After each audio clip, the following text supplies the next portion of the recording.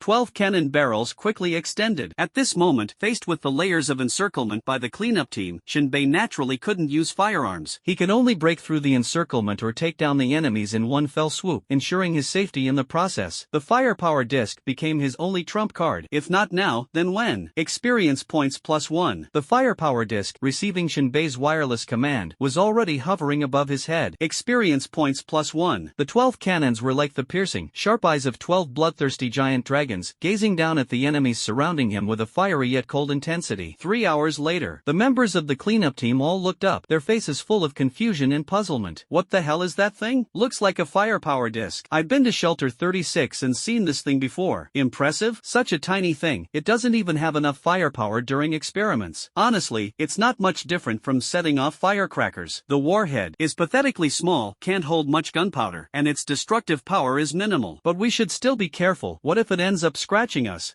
The way you put it, I bet it can't even blow a hole in the roof. I actually wonder, Vault 36 is pretty far from here. How did this thing even make it all the way over? Not bad. Don't let it be some kind of smokescreen or trick. Everyone, stay alert. Don't let that guy pull any stunts and escape. Charge forward. The cleanup team was still laughing and joking, treating it like a joke, completely ignoring the firepower drone hovering above their heads. In their eyes, with such a small barrel, how powerful could the shells be? There was nothing to worry about, just charge straight ahead. Kill that bastard who got so many of our brothers killed. The eradication team tightened the encirclement once again. Shinbei's gaze was cold and mocking, and with a thought, his mind stirred. The firepower disc received the bombing command. In an instant, 12 cannons roared in unison, scorching tongues of fire tearing through the air, transforming into 12 meteor-like fireballs streaking through the sky with long fiery tails, heading straight for the enemies on the ground. The bombing was like the collapse of heaven and earth, with scorching barrages pouring from the sky, instantly turning the battlefield into a hellish inferno. Warheads mixed with high explosives and crystal core fragments exploded upon impact with the ground, creating an unending cacophony of blasts, flames, smoke, and debris intertwined into a hellish scene. Shockwaves swept through like raging waves, leaving no building unscathed, all reduced to rubble. Boom, boom, boom. Clustered firepower frisbee bombards with 360-degree coverage. From a bird's eye view, it resembles fireworks unleashed by the Grim Reaper, rampaging across the ground. Amid the thick smoke and the aura of death, Shinbei lies on the ground, his expression calm and indifferent. As if this artillery is his stage, the death symphony he conducts. At the same time, those cleanup team members who had just been mocking the firepower of the fire disc were instantly dumbfounded. Whether hiding in houses or among the ruins, they were all blown into the air by the shockwave of the explosion. Some were instantly blown to pieces, their bodies mangled, with severed limbs and blood splattering everywhere, flying off to unknown destinations. The cleanup team suffered a head-on blow, each one staring wide-eyed, their gazes filled with shock and disbelief, screaming in terror and regret. Grass, grass, grass. Ah, help me. Damn it, you say it's nothing? My damn leg is blown off. Hiss. Help, help. The sudden firestorm left the cleanup team panicked and helpless. Before they could react, they were engulfed by flames, with severed limbs flying and blood mixing with soil, glaringly vivid under the glow of the fire. Though the bombing lasted only a short time, every second felt eternal, and each explosion marked the end of several, even dozens of lives. As the artillery fire subsided, the ruined city fell into a deathly silence, as if the film reel had abruptly snapped. Faintly, only the enemy's harrowing wails and agonized groans remained. Shinbei slowly stood up, gazing up at the cluster firepower disc, his beast-like eyes filled with uncontrollable joy. Fierce, so fierce. This bombing almost annihilated the enemy completely. The remaining survivors were already battered, with broken arms and legs, barely clinging to life, utterly powerless to fight back. Shinbei waved his hand, and the cluster firepower disc flew back along its previous trajectory, automatically entering standby mode. He leapt out of the ruins and casually picked up a rifle, still that familiar M4A1 assault rifle. On Earth, this gun could be considered an excellent weapon, but in this world, it could only be reduced to a toy for ordinary people, nothing more than a fire poker in the eyes of the superpowered. Shinbei pulled the charging handle, the bullet smoothly chambered, and he strolled leisurely through the bomb-scarred ruins. A few steps away, an enemy from the cleanup squad was buried under the rubble, struggling in pain. Shinbei pressed the muzzle of his gun against the man's forehead. The man suddenly raised his head, his face covered in blood and twisting like a snake. You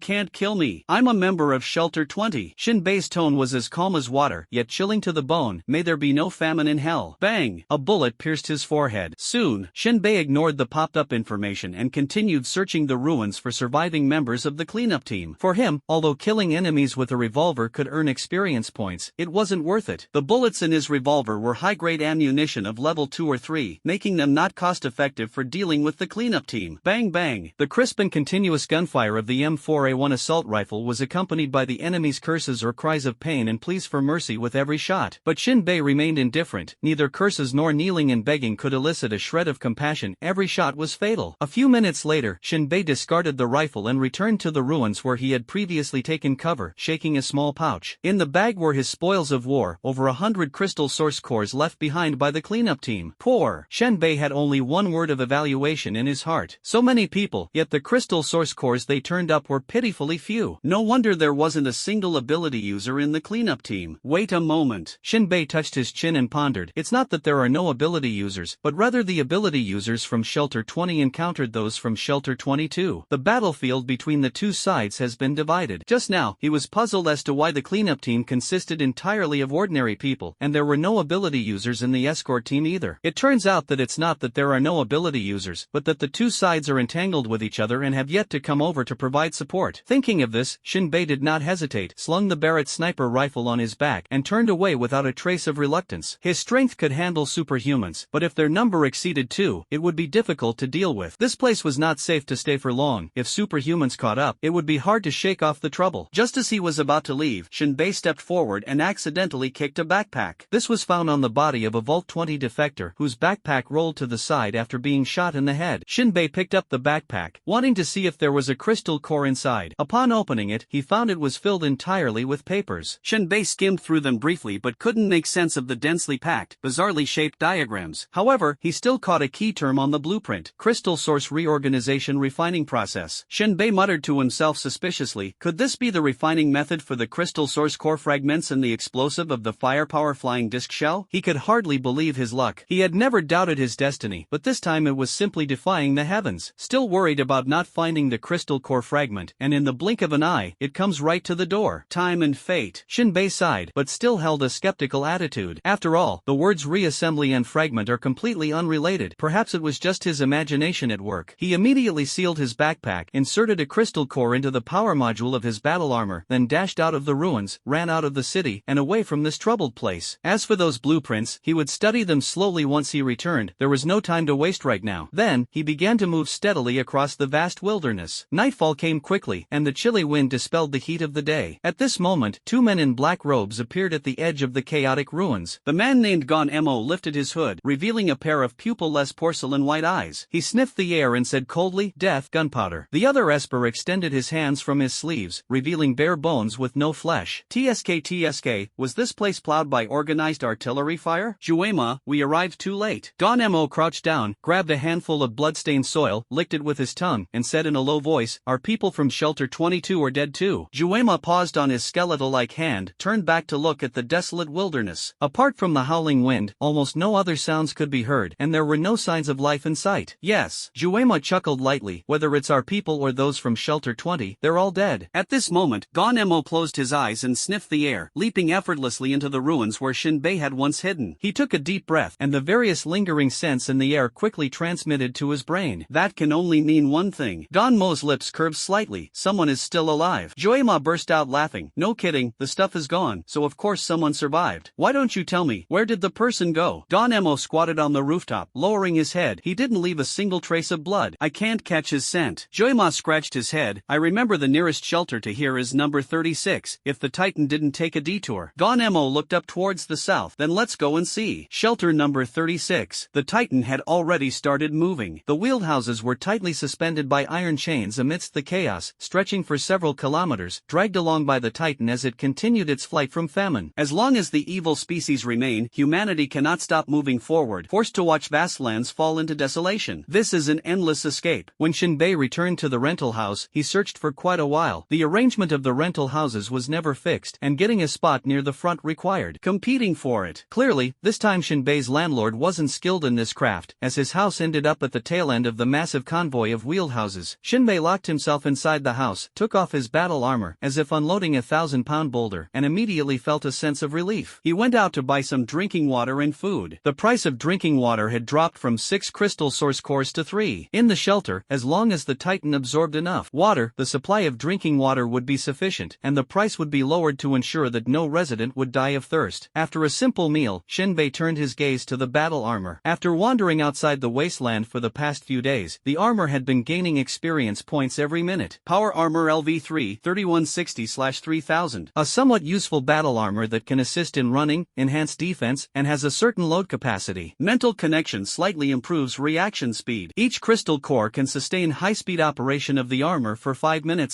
It can be upgraded now. Shinbei felt a surge of excitement. To him, firearms are tools for combat, while battle armor is a shield for survival. Only by continuously upgrading the armor can he have the confidence to face off against superhumans, rather than retreating like an ordinary person at the sight of them. Shinbei did not hesitate. Power Armor LV4 160/5000. A more practical battle armor, with defense reaching the level of a second-tier defensive ability user. The power module upgrade allows the release of a full-force strike equivalent to a second-tier strength ability user user with the consumption of one crystal core. Joint connections have been improved, enabling more complex movements without any sense of obstruction.